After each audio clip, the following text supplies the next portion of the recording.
Assalamualaikum warahmatullahi wabarakatuh. Perkenalkan, nama saya Muhammad Alif bin Malik dari Sekolah SMK 1 Maja. Hari ini saya akan menjelaskan materi yang berjudul pengenalan sistem operasi Linux.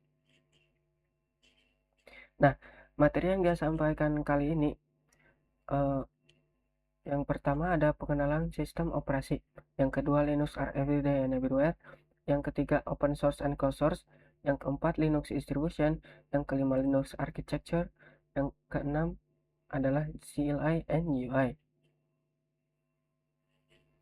Nah, yang pertama, sistem operasi. Apa sih itu sistem operasi?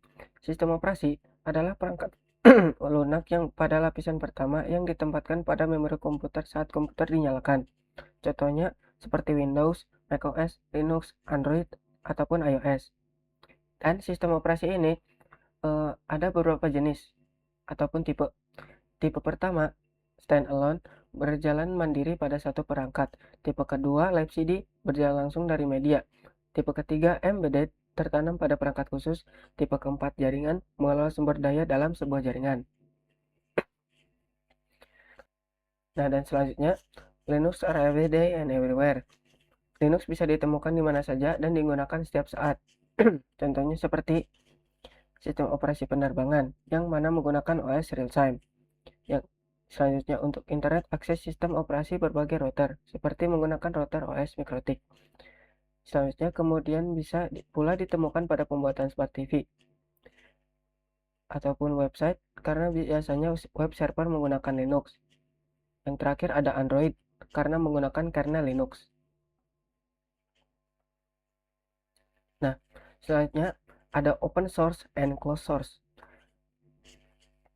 Yang open source adalah sebuah label atau lisensi pengembangan yang pengelolanya tidak dikoordinasi serta tidak dikontrol oleh seorang individu atau sebuah lembaga, melainkan dikoordinasi oleh pengguna yang saling bekerja sama dalam penggunaan source code. Selanjutnya ada closed source. Closed source, pengembangan dan lisensinya dimiliki oleh sebuah individu atau sebuah lembaga, seperti Microsoft, Adobe, dan sebagainya. Nah, selanjutnya ada keluarga besar distribusi Linux.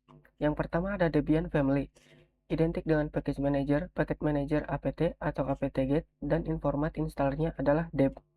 Turunan dari distro ini seperti Ubuntu, Lubuntu, dan lain-lain. Selanjutnya ada Red Hat Family. Red Hat Family identik dengan Package Manager.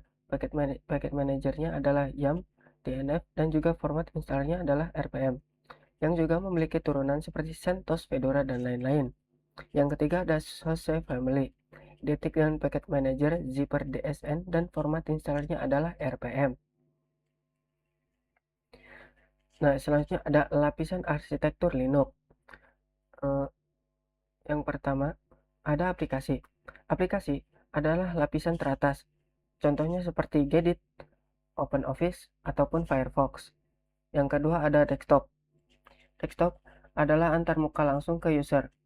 Contohnya KDE, GNOME, atau XFCE. Yang ketiga ada Windows Manager. Windows Manager mengatur posisi aplikasi di layar. Contohnya seperti SWM dan GNU Step. Lalu ada Xwindows.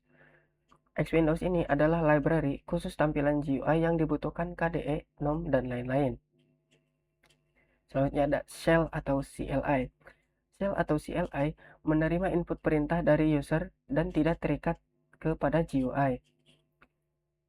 Selanjutnya ada library. Library adalah kumpulan fungsi atau kelas yang dibutuhkan dalam program aplikasi. Terakhir ada kernel.